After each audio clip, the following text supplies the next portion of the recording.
Lanjut, kita akan mendengarkan bab 34 Audiotune Lovers.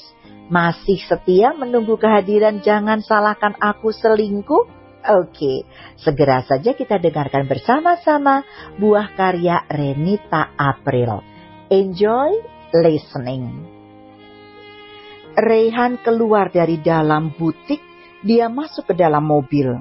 Tadi Diki dan Dimas ke rumah sakit dengan menggunakan mobil Dimas. Reyhan memukul setir kemudi, dia sangat kesal akan situasi sekarang. Rey menyalakan mesin mobil dan berlalu dari sana. Ana duduk di sofa dengan menutup wajahnya dengan kedua tangan. Dering ponsel miliknya berbunyi. Panggilan itu dari Dimas. Ana segera mengangkat telepon dari pria yang masih berstatus suaminya itu. Halo? Ana, aku kecelakaan. Lantas? Kemari temani aku, Ana. Kamu masih istriku. Baiklah. Ana menutup sambungan telepon dari Dimas. Dia mengambil tas serta kunci mobil. Ana keluar dari ruangan lalu menuruni anak tangga. Dia keluar dari butik menuju mobilnya. Ana melajukan mobilnya menuju rumah sakit tempat Dimas dirawat. Di sana juga tempat Lisa dirawat inap. Ana sampai di rumah sakit, dia keluar dari dalam mobil, Ana langsung menuju kamar rawat Dimas. Tadi di telepon, suaminya itu sudah memberitahukan kamar di mana dia dirawat. Ana langsung saja masuk ke dalam kamar rawat itu, terlihat Dimas berbaring di atas ranjang pasien. An, kamu datang juga akhirnya, ucap Dimas. Ana melihat wajah serta tubuh Dimas, suaminya itu sangat tampak menyedihkan. Wajahnya bengkak terkena pukulan, kepalanya diperban, lalu lengannya luka-luka. Dimas, kenapa kamu seperti ini? Tanya Ana. Ini semua karena Reyhan, jawab Dimas. Ana mendelik. Apa maksudmu? Dia memukuliku dengan brutal, jawab Dimas. Kamu jangan mengada-ada, kata Ana. Itu benar, An. Aku datang ke kantornya. Aku memintanya untuk menjauh darimu, tapi Reyhan malah memukulku, ungkap Dimas. Baguslah, Reyhan memukulmu. Kamu itu pantas dipukul, batin Ana. Ana menghela. Aku sudah meminta Rey untuk menjauh. Dimas berbinar mendengarnya. Ana, aku senang mendengarnya. Aku tidak ingin berpisah darimu. Ana menghela, nafasnya kembali. Aku tidak ingin membahas ini. Aku mau pulang. An, jangan pergi. Aku ini lagi sakit, ucap Dimas. Kamu itu cuman luka-luka, jangan manja, ujar Ana. Ana keluar dari ruangan Dimas, dia menuju toilet umum. Dimas mengepal geram akan sikap Ana. Dia turun dari ranjang lalu keluar. Dimas menuju ruangan Lisa. Di dalam ternyata ada orang tua Dimas yang tengah menjenguk menantunya. Dimas, ada apa denganmu? Tanya Lisa yang melihat kondisi tubuh Dimas terluka. Dimas, kamu kenapa? Lisa, kenapa bisa keguguran? Ucap ibu Dimas. Itu semua karena kesalahannya sendiri. Andai saja dia tidak menyusulku ke rumah Ana, dia tidak akan jatuh dari tangga, ucap Dimas. Apa kata dokter? Apa Lisa bisa mengandung lagi? Tanya bapak Dimas.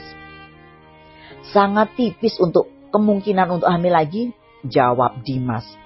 Tidak berguna, lebih baik kamu lepaskan saja wanita ini, ucap ibu Dimas.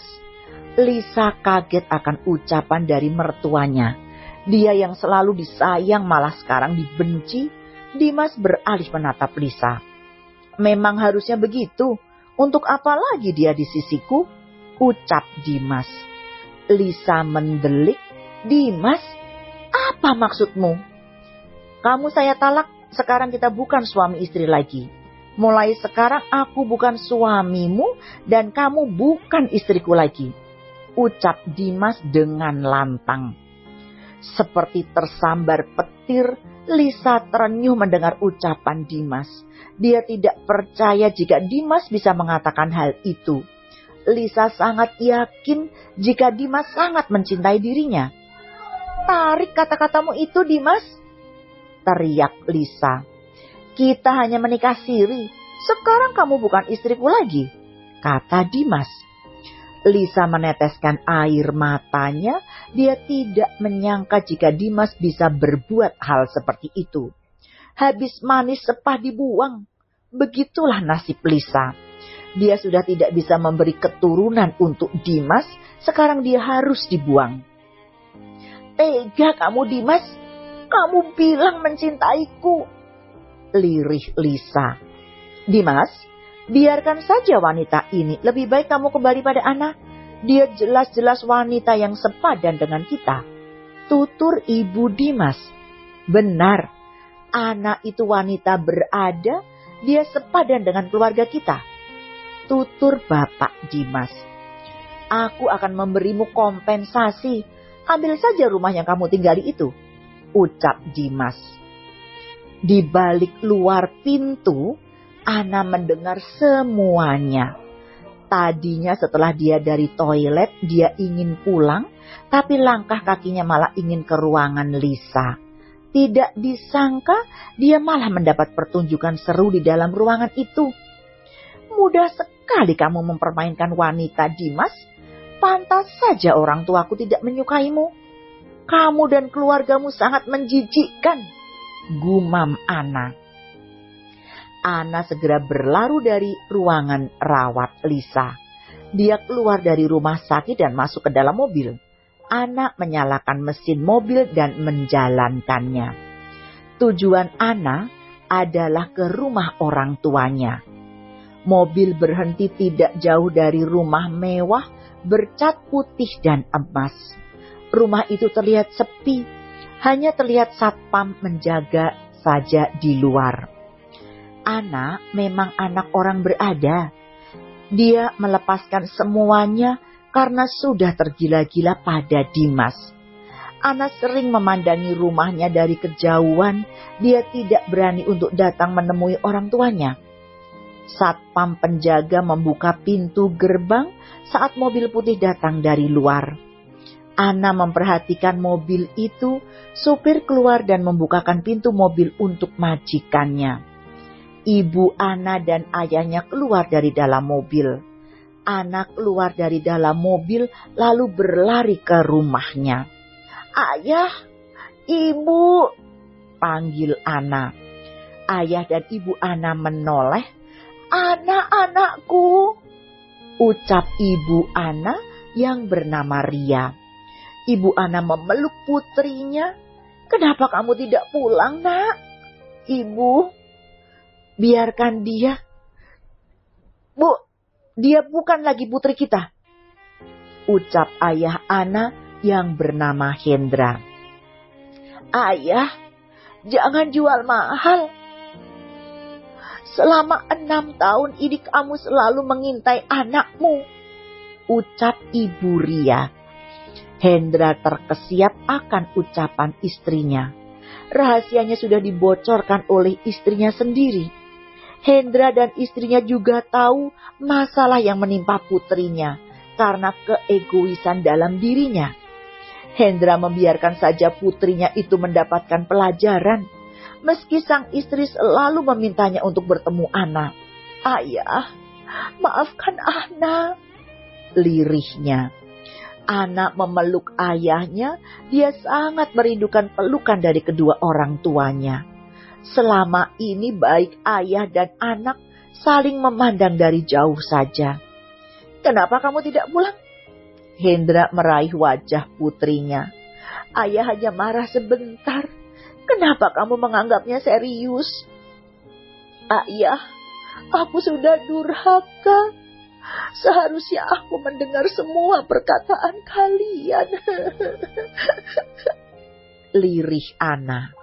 "Sudahlah, Nak, jangan lagi membahas itu. Ayah dan ibu kamu akan merestui kamu jika Dimas memang pilihan hatimu," ucap Hendra. Ana menggeleng. Tidak, ayah pasti sudah tahu semuanya.